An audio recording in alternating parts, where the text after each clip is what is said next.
There are hidden techniques for every Nightfarer.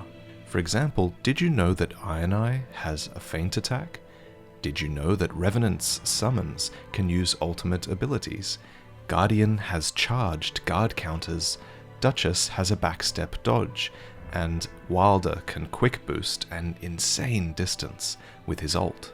So, this video is going to contain a lot of fun tech like that for each Nightfarer, but most of our tips here are hidden yet practical ones.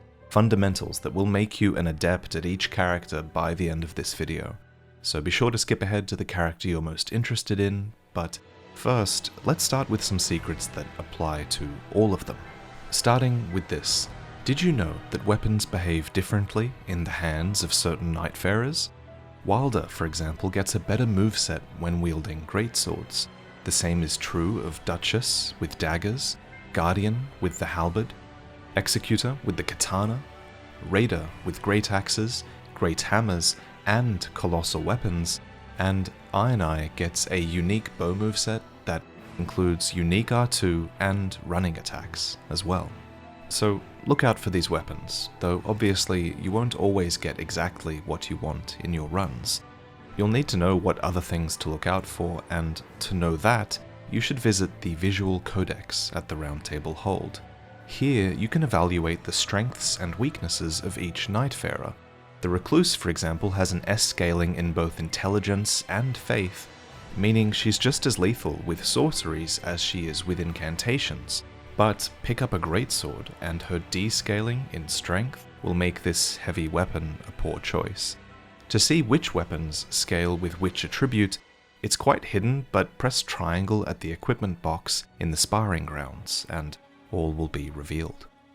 Next, every character moves differently, but in regards to movement speed specifically, there doesn't seem to be a discrepancy between characters.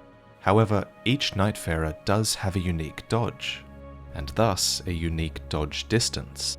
Here are the results from our testing, as measured by the floorboards on the ground that they cover. As you can see, Recluse is one outlier with a gliding dash that covers a lot more distance. Then at the other end of the spectrum is Guardian, who dodges a pitiful distance less. We're talking about one single dodge here, but of course I have to mention that Duchess has a double dash, making her the most evasive by far. But in terms of avoiding damage, I think size matters. Each Nightfarer has a different height and likely a different hitbox as well. Most hover within a foot of each other, with a couple of outliers. Revenant is by far the slightest character, while a few Nightfarers compete for the title of tallest and widest. Next, relic rights. Some relic passives are universally just great, like having your flasks spread to teammates, but some give Nightfarer specific buffs, and these are by far the most fun to use. Just pause and look at some of these. After a boss or two, the Small Jar Bazaar will start selling some Nightfarer specific relics, as well as different urns for each character, which let you mix and match different color combinations. Powerful urns and relics are also common rewards from the Remembrance questlines for each Nightfarer. Remembrance questlines can be accessed in the journal here at the Round Table Hold. Make sure you do some as you play, but we'll have to detail those questlines in a different video, so subscribe for that. Now let's finally go deeper into each Nightfarer, starting with the newest characters on the roster, Executor and the Revenant. The Revenant is this possessed doll, obsessed with revenge against the Night Lord. She can be unlocked after defeating the first boss, after which the besmirched frame can be purchased from the Small Jar Bazaar. Do this and an exclamation point will appear in the Round Table Hold, where you'll find the Revenant staring at a painting of Radagon. After interacting with her, you'll need to defeat her amidst all three of her summons. For this, I recommend Ironeye. Either back off and snipe her summons one by one, or ignore them and just clip her with your ability over and over. She dodges your arrows really well, so maybe avoid that. One of my favorite characters, the Revenant has no specialized weapon moveset, but she does start with a completely unique weapon type. These are the Revenant's Cursed Claws, a melee weapon type notable for their excellent range. As the Revenant, you have atrocious HP, so you'll want to keep your distance from most enemies, and the claws can help you with that. Two-hand them and try to attack safely with your long-ranged R2s and jumping R1s. And if you do get aggro, use your weapon skill White Shadow's Lure to throw another distraction into the mix. That is, until you find a powerful seal. Your starting one starts with a healing spell, but with an S ranking in Faith, what we really want are powerful incantations to help us secure kills.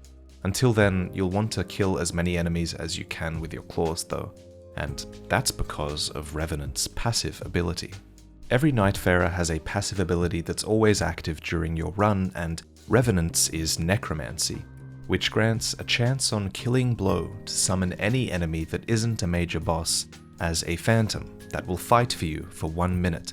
They can even resurrect you, which is cool.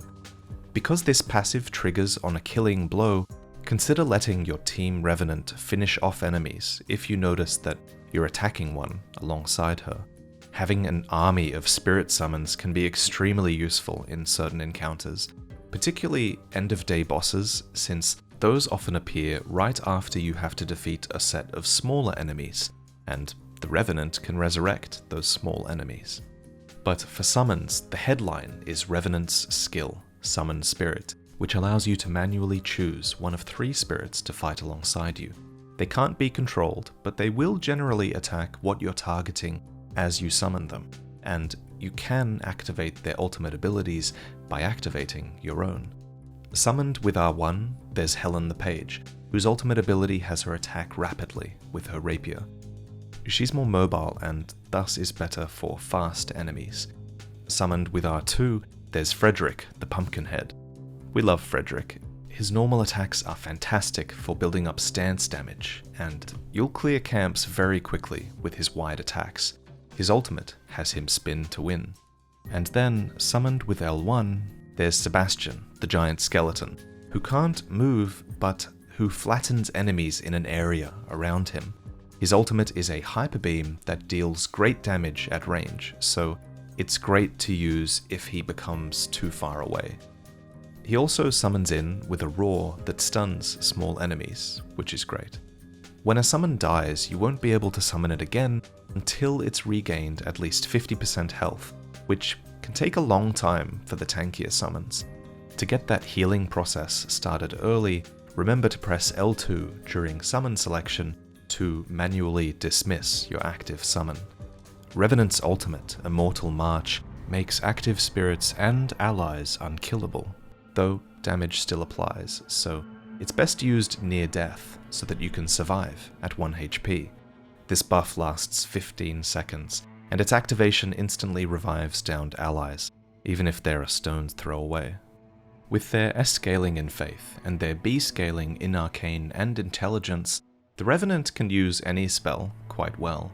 That Arcane stat, though, particularly pairs well with any secondary weapon that inflicts a status effect. Getting a weapon with a status on it allows you to contribute to the team's damage when you're out of FP, which will happen a lot. Because while the Revenant benefits from an enormous FP pool, unlike the Recluse, they have no inbuilt way to recover it. Thus, it's worth stacking any FP-related rewards in Limveld, or at least spells that are FP efficient. But since you won't always get those rewards, politely remind your teammates to funnel you any Starlight Shards that they find.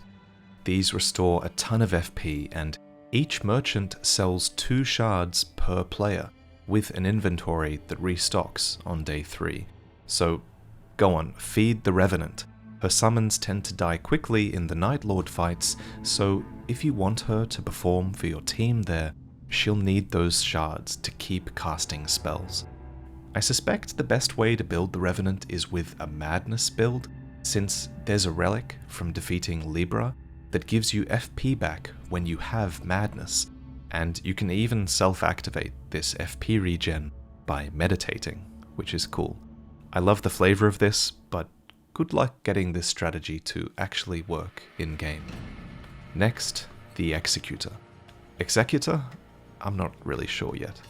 With his excellent scaling in Arcane and Dexterity, the Executor makes the best use of Elden Ring's most broken way to deal damage, status effects. If you get any dex weapon that has frostbite or bleed, take it. Even something with poison or rot makes for a great secondary weapon, thanks to his arcane scaling, particularly if it's on a bow. Some of my favorite relics for this samurai are the ones that imbue his starting weapon with different status effects. For example, the Knight of the Wise relic, which you receive from defeating the Sentient Pest, imbues your starting weapon with poison.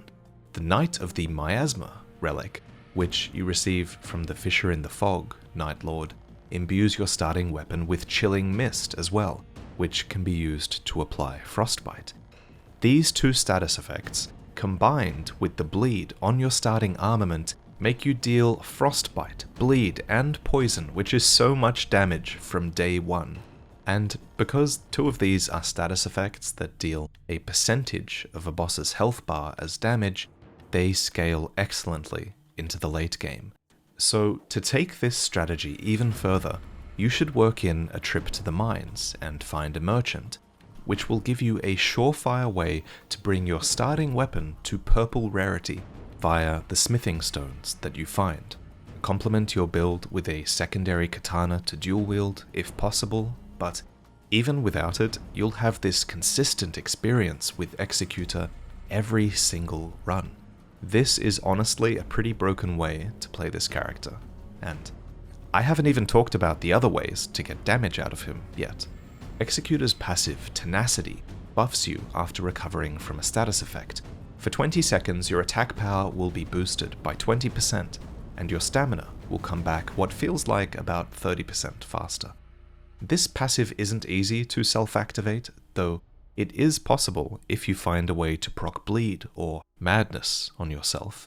Ideally though, you'll find a weapon or a relic that gives you the seppuku skill.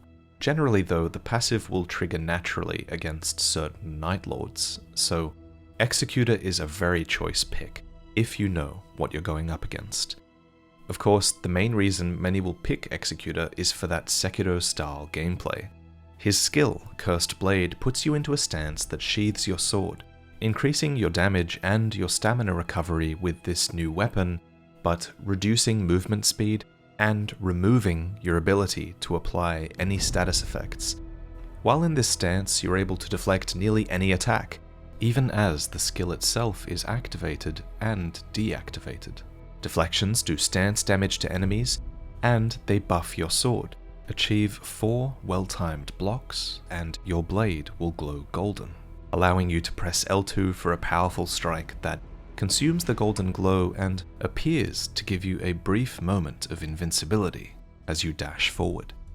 So the deflection parry timing is quite forgiving, and any stamina spent parrying is refunded if you pull it off.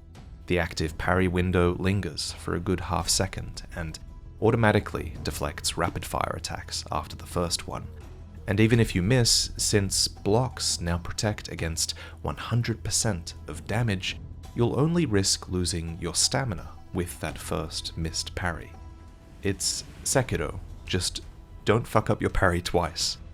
This is a rare skill in that the stance has no cooldown, nor does the build-up of block charges or the golden glow have any decay. So you can resheath whenever you want and come right back to where you left off. The problem with this skill really is that you can't apply status while in this stance, and that deprives Executor of his most valuable stat, so I'm starting to think that this skill might be best used exclusively when you need to go on the defensive for the sake of your team. Use it if you get aggro or there's a big attack that you really can't do anything else but defend against. Executor's ultimate, Aspects of the Crucible Beast, heals you to full and transforms you into a primordial beast. In this form, damage taken is significantly reduced, and you can rip through small to mid-sized enemies with ease. At the start, your ultimate gauge is placed at 30% and starts to drain downwards, and when it's at 0, you revert back to human form.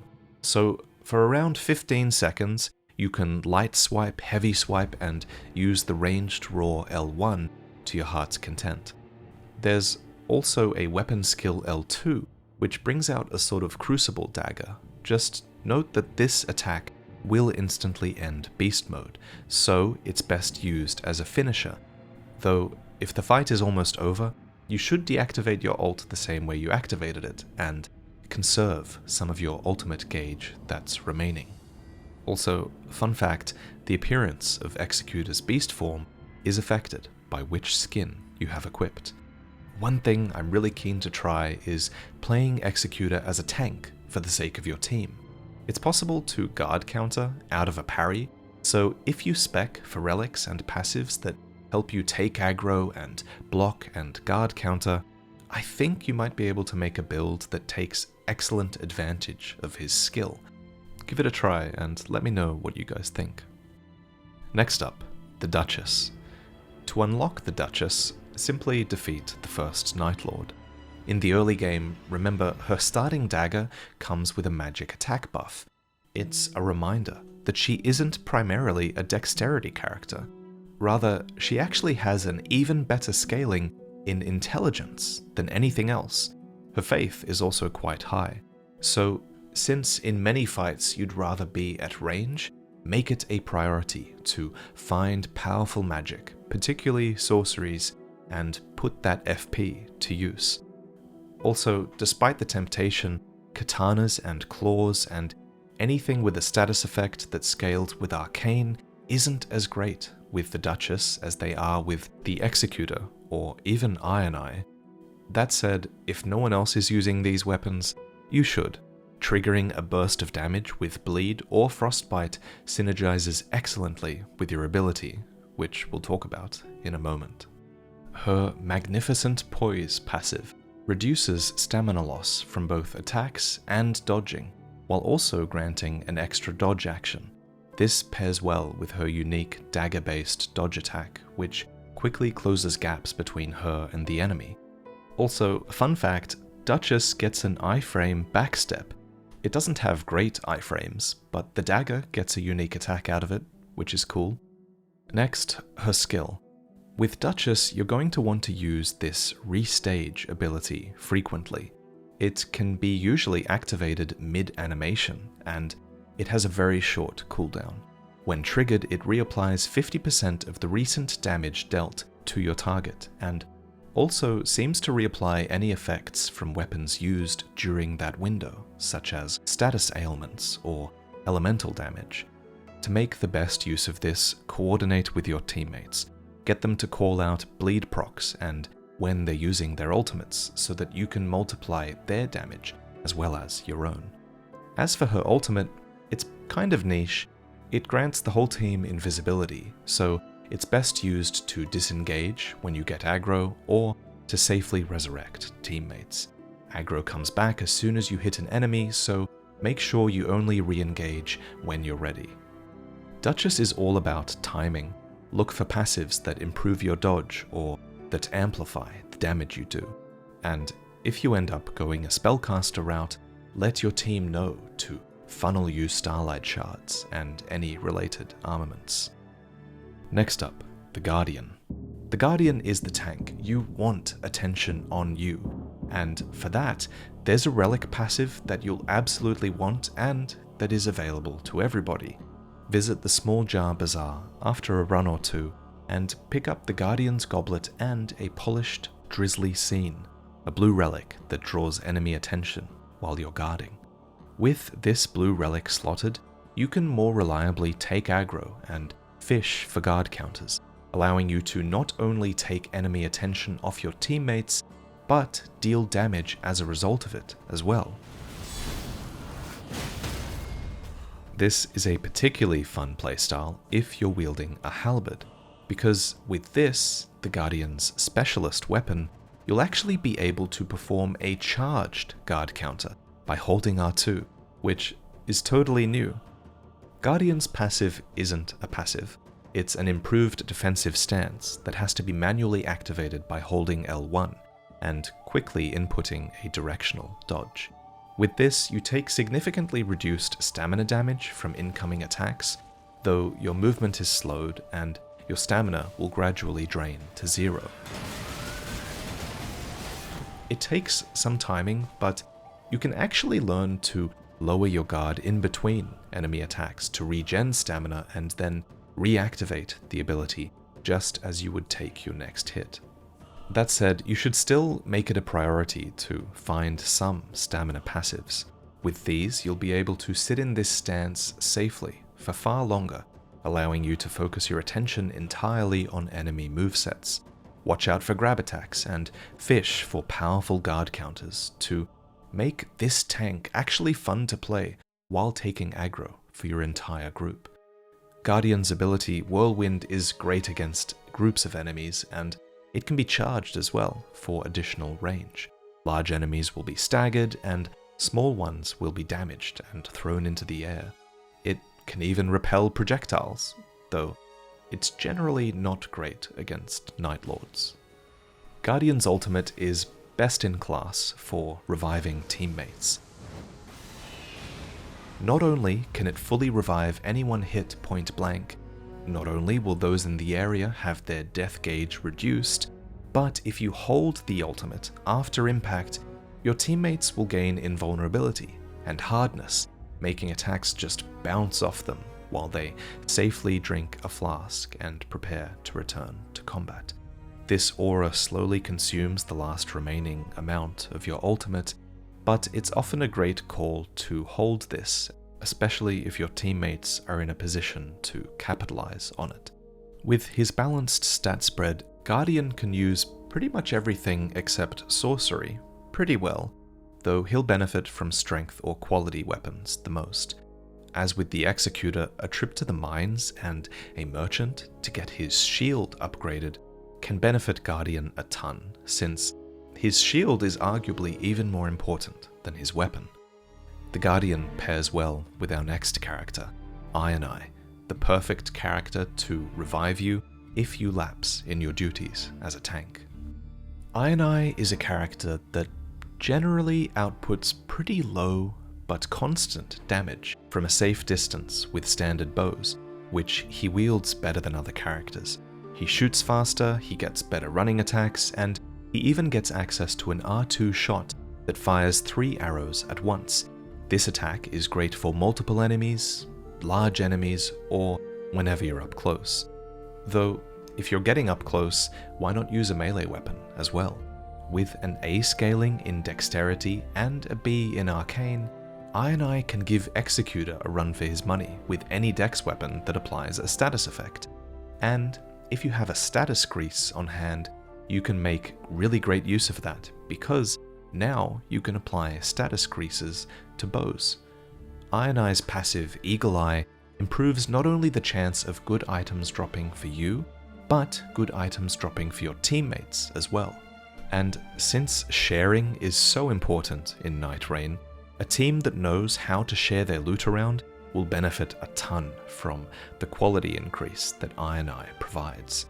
And that's not the only way he provides a benefit to his team. Ioneye's skill, Marking, is a dash that applies a damage amplifier to any enemy it touches. Allies can see the X on targets too, and they'll get a 10% damage bonus against them. It lasts 20 seconds, has a 10-second cooldown, and thus is something that you can reapply before it fades. But rather than replenishing it or letting it fade, there's a third option: destroy the mark. By doing a certain amount of damage relative to their maximum HP, teams can inflict a massive burst of damage to marked foes. Not only that, but this burst will also stagger the enemy. So if someone on your team is playing Ironeye, try to coordinate your mark at a moment where your whole team is able to deal a large burst of damage. Do this and you'll see a huge reward. Importantly for Ironeye, the marking dash has iframes, but more than that, it outright turns off enemy collision, allowing you to phase straight through chunky enemies. Remember, it's a defensive tool as well as an offensive one. We even discovered this neat tech where you can bounce off the enemy with the mark dash. If you hold towards the enemy, then away from it after the dash starts, you'll retreat backwards while also applying your mark. This is great for getting distance, but what you don't need to be close for is the Ironeye ultimate. This thing goes through terrain, walls everything. It also ignores all forms of defense. Now, you should use this ultimate pretty liberally, since it's not the most damaging thing. Even if you charge it, its damage doesn't change either. However, charging it does give you an opportunity to free aim it, and moreover, it lets you take advantage of an extended period of invulnerability for Ironeye, if you're the one being targeted. The ult is useful for staggering bosses, clearing adds, and if you can manage to get your downed teammates in the line of fire, this can help revive them as well. Remember, anything grazed by even the wind of the arrow takes the same damage as if they were hit by the arrow itself. So the elephant in the room with Ironeye is this. Even with good RNG, Ironeye's ranged damage is quite low. This is less of a problem on the map as your arrows can stagger smaller enemies, but against bosses the extra damage you get from the mark doesn't really make up for his low output. For this reason, Ironeye is kind of more of a support. Apply the mark, use bows for status effects, and use your ultimate to knock bosses out of large attacks. Resurrect your teammates easily, stack item discovery to help the team, and use relics that apply your heals and item buffs to the team as well. Next up, Raider. Uniquely, Raider doesn't just get a unique moveset with one weapon. He gets it with colossal weapons, great axes, and great hammers as well. This, in addition to being able to use any strength scaling weapon well, gives you a good chance at finding an excellent main weapon for your run. Even great bows are an option, as they scale really well with his strength. Raider's passive and his skill, Fighter's Resolve, are kind of the same thing. The passive simply stops you from being knocked down while you use this short-range but powerful attack. Your goal is to time the activation of this skill right before you get hit, as during the skill you take a fraction of damage and can retaliate. This skill is also unique in that if the Raider has taken enough damage, you will attain a powered-up version of this skill for you to use. Note whenever the Raider is glowing grey. This means your ability can be charged because the Raider has taken enough damage, and the skill of the Raider can help you soak that damage and deliver this ability, even if you acquire this passive soak damage buff mid-ability. If you wait for the enemy to do a quick combo or a powerful attack, you'll absorb all of it and create an opportunity for your team as well with your retaliation. Fighter's Resolve does have a weakness though. Grab attacks. Fortunately, in Nightreign, these are uniformly signaled by a distinct sound and an electric dark purple visual that you should iframe dodge to restore some of your ult gauge. Other than that though, you can tank everything with this ability, and thanks to your passive, you can't be knocked down while using it. Even if you're near death, you'll survive with 1 HP. Raider's ultimate, Totem Stellar, is the funniest of the ultimates, being able to trap enemies in the pillar sometimes, which can be good or bad. Its main reason for being used though is that it does high damage and it remains for 30 seconds as this climbable platform, which has its own aura, boosting attack power of all allies in range, so remind your teammates to fight around it. And call this out in particular if you have an Ironeye on your team, because when up high, Ironeye will have a better chance at getting headshots for increased damage, and your squishy characters who cast spells will also benefit from being up there. The Raider is king at breaking stances with heavy weapons, so certainly try and take him in that direction if you get the passives for it. And you don't have to play offensively with this character either. Grab a great shield and turtle up while your skill is on cooldown. Raider's high strength with a purple quality great shield, plus the fact that you're already building for high stamina, is basically a block forever build. In some cases this is even better than Guardian because you have a better role and you have an ability that makes you even tankier. The name of the game with Raider is trading hits and coming out on top, so visit a lot of churches and boost your healing and your health as much as possible as well. The jack of all trades, master of none, you can't go too wrong with Wylder. Bring this character if you need survivability, disruption, and a melee character that can actually close gaps quickly. His balanced stat spread means any armament will perform well in his hands, but to make him particularly lethal, keep a sharp eye out for greatswords, especially if you have the Slate Whetstone from the early parts of his Remembrance questline. This will apply a fire effect to follow-up attacks from your claw shot, but it only works with greatswords. Wylder's passive is Sixth Sense, which allows you to survive after taking a hit that would have killed you, and it's been buffed since the network test. It used to only allow you to cheat death once per run, but now you can restore your ability to cheat death at sites of grace and after you've been resurrected, making Wylder a way more forgiving character to play and way less of a stress on your teammates. To check whether your passive is still up, look for this icon. For the most part, Wylder's skill, Claw Shot, is used for mobility. If there's no enemy around, you can get a boost from the map itself, especially if you jump at the end of the Claw Shot. When mobile bosses jump away as well, most characters have to spend a chunk of stamina chasing them, but Wylder can conserve that stamina and start swinging his sword as he hookshots in.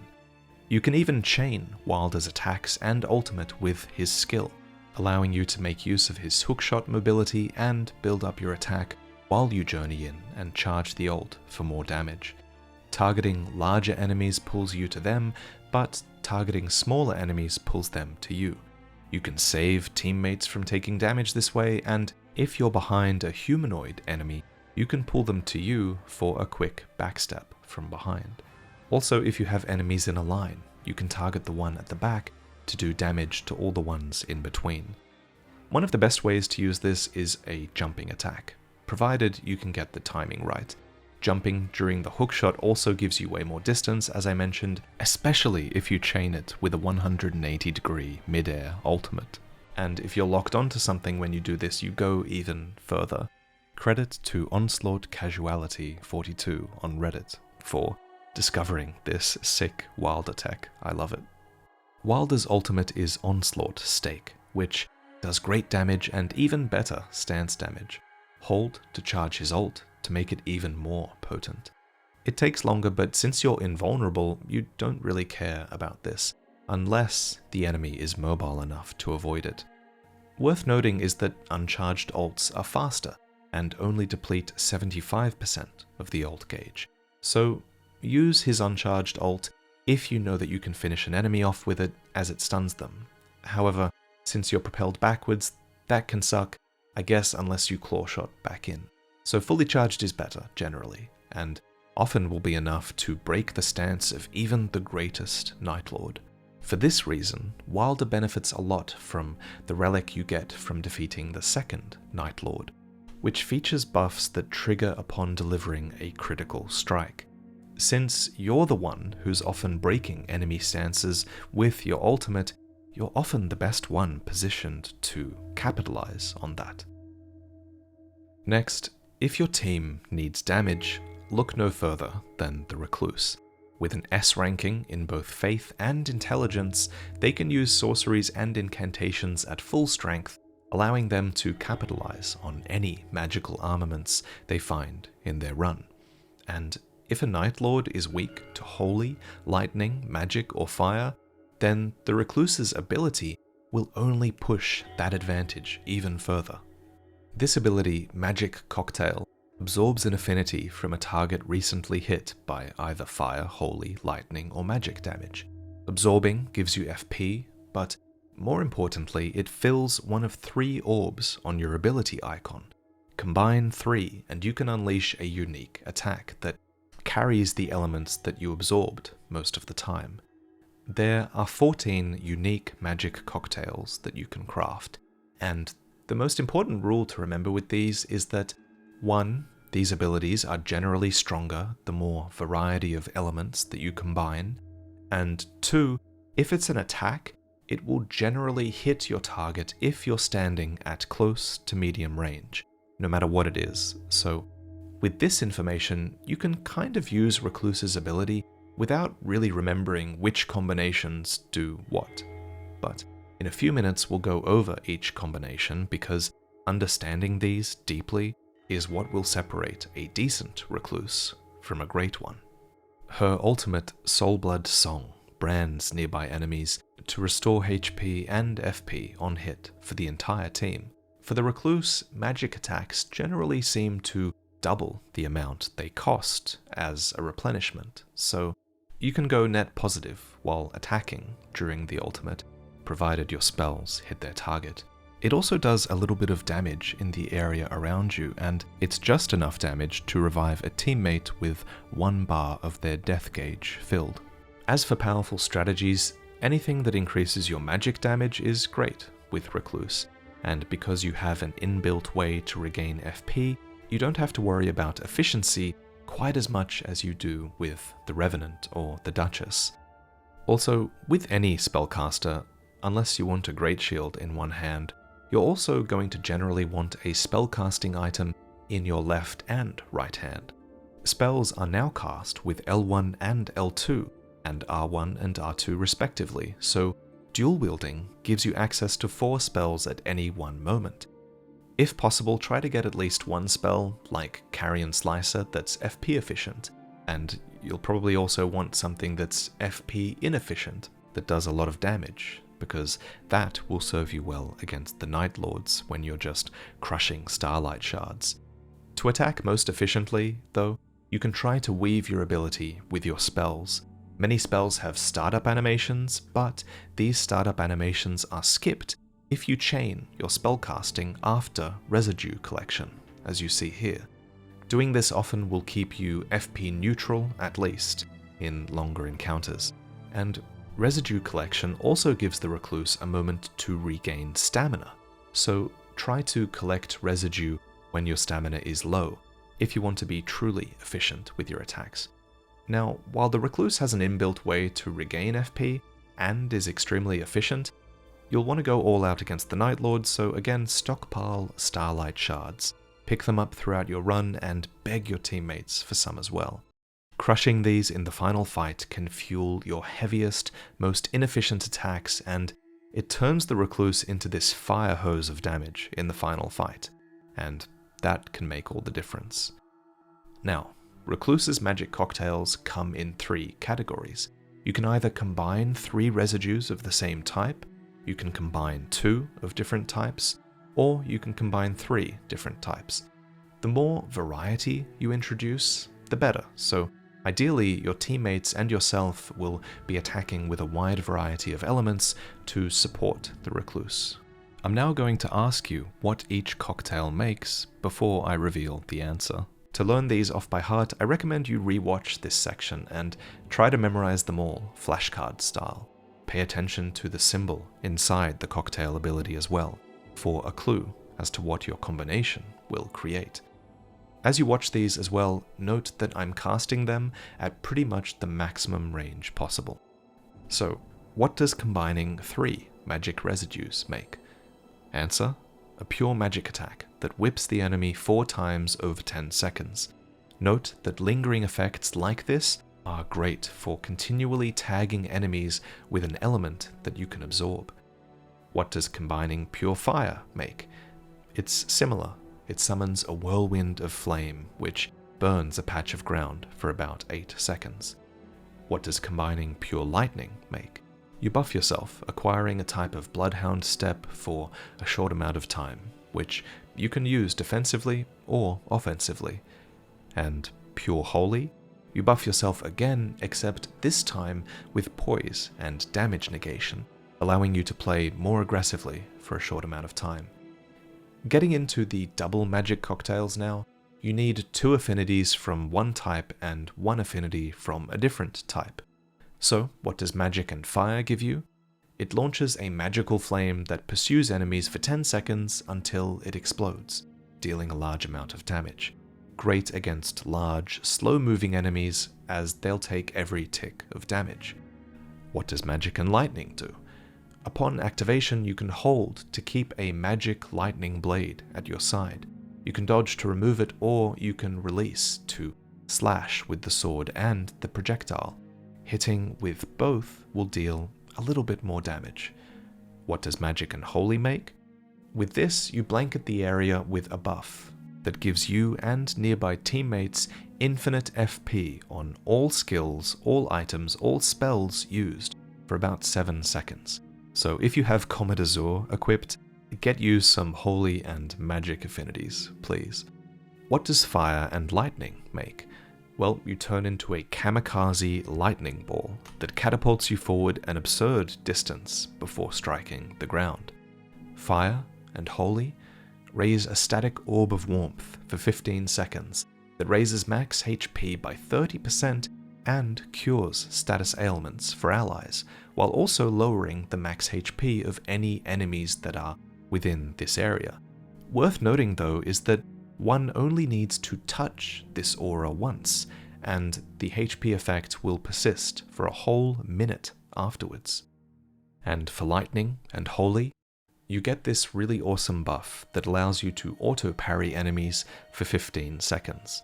If your opponent uses primarily melee attacks, then this can make the Recluse nigh unkillable for a short amount of time. Finally, we have the triple mixed cocktails. Combine fire, magic, and lightning, and what do you get? You get a black hole that sucks in enemies and then explodes with fire and lightning. Combine magic, fire, and holy, and you get a fire breath that damages enemies hit while also restoring HP and FP of any allies that are hit. Fire, lightning, and holy, that strikes an enemy with a lightning stake, which explodes for massive damage after about 5 seconds. Finally, we have magic, lightning, and holy. This encases you in ice for about 8 seconds, while a swirling storm afflicts all nearby enemies with frostbite. Thank you for watching.